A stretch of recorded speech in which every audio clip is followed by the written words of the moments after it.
First of all, let us discuss some one-word question answers. The president of the Constituent Assembly was Dr. Rajendra Prasad. Nepal adopted an interim constitution in 2007. The organ of the government responsible for implementing laws and running the government executive. जो president था constituent assembly का वो था doctor Rajendra Prasad. जो नेपाल था उसने adopt करा एक इंटरियम कॉन्स्टिट्यूशन 2007 में. जो ऑर्गन है गवर्नमेंट का जो रिस्पॉन्सिबल है इम्प्लीमेंट करने के लिए लॉस और रन करने के लिए गवर्नमेंट वो है एग्जीक्यूटिव. आपको ये भी क्वेश्चन आ सकता है who is an executive. The country which has the longest constitution in the world is India. What defines the introduction to our constitution is preamble. What type of government India has? Democracy. जो country जिसका सबसे लंबा constitution है पूरे world में वो है India. क्या डिफाइन करते हैं इंट्रोडक्शन हमारी कॉन्स्टिट्यूशन से? वो है प्रियम्बल. इंडिया के पास कौन सी टाइप की गवर्नमेंट है उसका आंसर है Democrat. Then some long answer type questions. What is a constitution? There are certain basic rules that the citizens and the government have to follow. All such rules together are called constitution. As the supreme law of the country, the constitution determines the rights of citizens, the power of the government and how the government should function.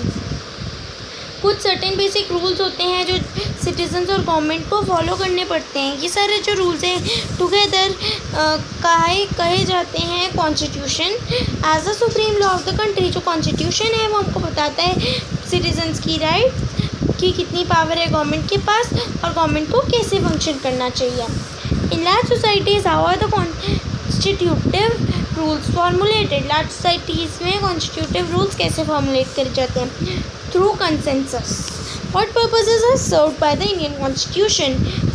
Indian Constitution serves three purposes that are provide certain significant guidelines that help in decision making within a democratic setup. ये provide करता है कुछ significant guidelines जो help करती है decision making में एक democratic setup में. Defines a nature of a country's political system. ये डिफाइन करता है नेचर कंट्री के पॉलिटिकल सिस्टम का. Plays a crucial role in democratic societies towards the achievement of desired goals. Play करते हैं क्रूशियल रोल डेमोक्रेटिक सोसाइटीज़ में achieve करने के लिए डिजायर्ड गोल्स को. Then the next question is why was there a people's struggle in 1990 in Nepal? There was a people's struggle in 1990 in Nepal to bring monarchs rule to an end and establish democracy. मतलब लोगों ने लड़ाई क्यों लड़ी थी 1990 में नेपाल में? मतलब लोगों की लड़ाई लड़ी गई थी 1990 में नेपाल में मोनार्च के रूल को ख़त्म करने के लिए और एस्टैब्लिश करने के लिए एक democracy. Why did the people of Nepal want a new constitution? Nepal के लोगों को एक नया कॉन्स्टिट्यूशन क्यों चाहिए था? There was a dire need for a new constitution as the ideals of the people had changed as the country had moved from a monarchy to a democracy. बहुत ही ज़्यादा नीड थी, बहुत ही ज़्यादा ज़रूरत थी एक नए कॉन्स्टिट्यूशन के लिए क्योंकि जो आइडियल्स थे लोगों के वो बदल गए थे. क्योंकि जो कंट्री थी वो मूव करी थी from a monarchy to a democracy. जो पुराना कॉन्स्टिट्यूशन था वो बनाया गया था जब जो कंट्री थी वो किंग के रूल के अंडर थी. The old constitution was drafted when the country was under the rule of the king. People of Nepal fought for a democratic government for many years. जो लोग थे नेपाल के उन्होंने लड़ाई लड़ी कई सालों के लिए एक डेमोक्रेटिक गवर्नमेंट के लिए. So the old constitution does not reflect the ideals of the people. तो नया कॉन्स्टिट्यूशन था वो हमको नहीं रिफ्लेक्ट नहीं करता था आइडियाज़ ऑफ द पीपल. तो जो न्यू कॉन्स्टिट्यूशन है वो चेंज कर देगा रूल्स पुराने कॉन्स्टिट्यूशन के लाने के लिए एक नई society with new ideals. The new constitution will change the rules of old constitution in order to bring in a new society with the new ideals. What were the challenges faced by the constituent assembly while the drafting of the constitution. ऐसे कौन से challenges थे जो constituent assembly को face करने पड़ रहे थे ड्राफ्ट करते हुए इंडिया का कॉन्स्टिट्यूशन?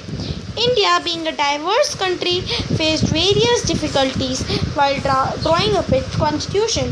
Problems were India एक diverse country है इस वजह से इसको फेस करनी पड़ी थी बहुत सारी डिफ़िकल्टीज ड्राइंग अप करने के लिए अपना कॉन्स्टिट्यूशन। जो प्रॉब्लम्स थी वो थी during the making of the constitution the people of India were emerging from the status of subjects to that of citizens.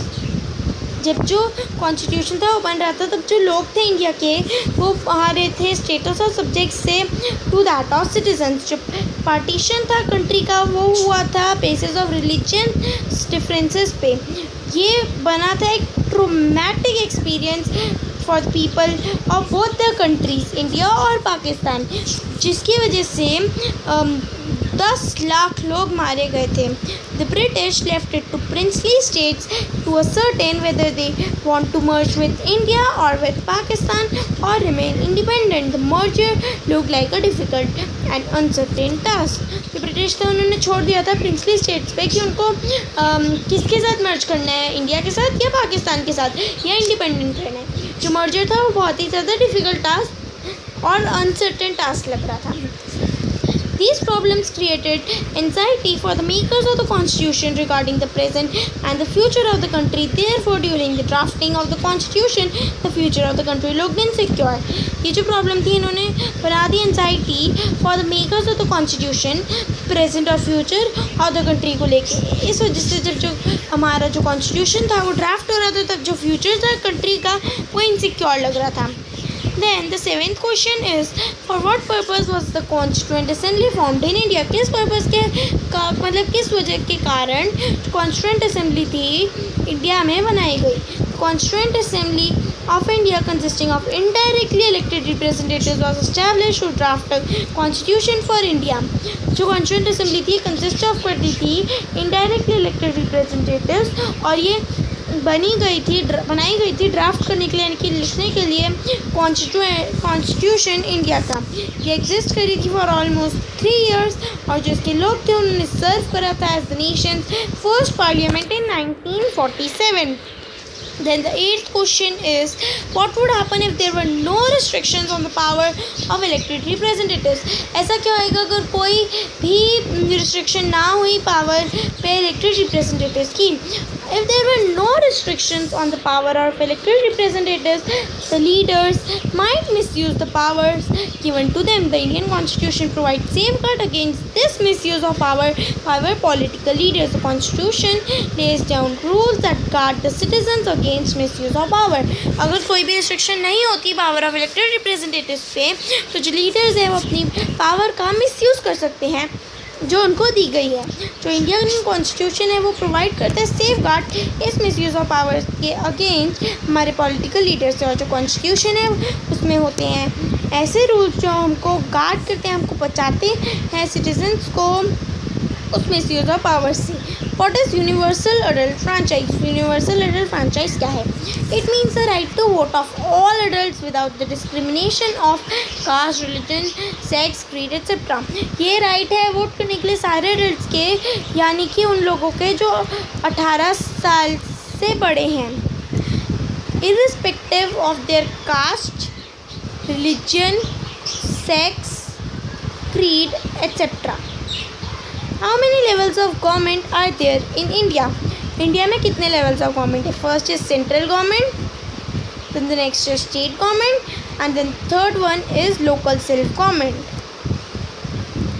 What do you understand a parliamentary form of government? Parliamentary form of government क्या है? जो parliamentary form है government की वो एक type है government की जहाँ पे जो लोग होते हैं कंट्री के वो इलेक्ट करते हैं अपने ओन रिप्रेजेंटेटिव्स को जो उनके बिहाफ पे रन करते हैं नेशन को। Parliamentary form of government is a type of government where the people of the country elect their own representatives who on their behalf run the nation. Explain the fundamental rights mentioned in the Indian Constitution.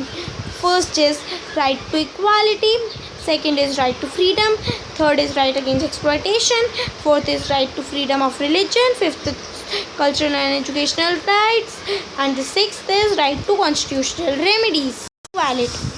All persons are equal before the law. This means that all persons shall be equally protected by the laws of the country. जो सारे लोग हैं वो equal हैं law से पहले।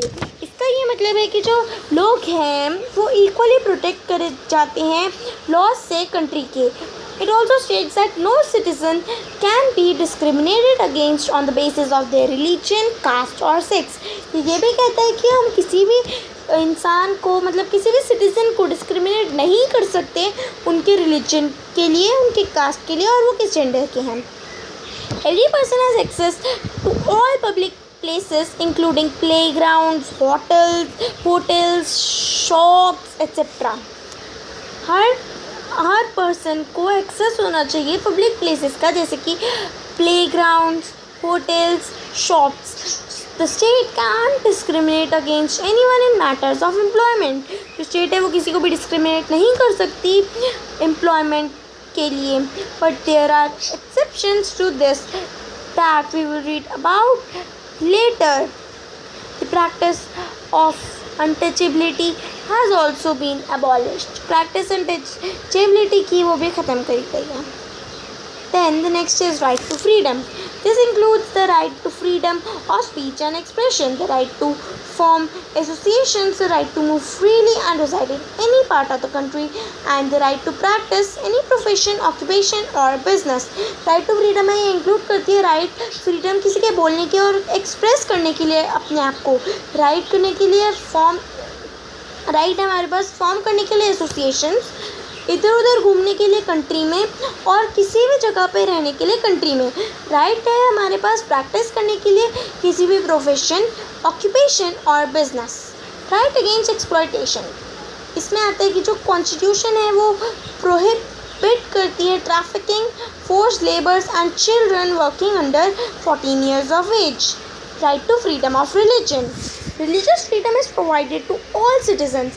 Every person has right to practice, profess or propagate the religion of their choice. जो religious freedom है वो हर सिटीज़न को दी गई है कंट्री के. हर इंसान को हक है, यानी कि राइट है प्रैक्टिस करने के लिए, प्रोफेस करने के लिए और प्रोपागेट करने के लिए अपने रिलीजन को उनकी चॉइस के. Cultural and educational rights. The Constitution states that all minorities, religious or linguistic, can set up their own educational institution in order to preserve and develop their own culture.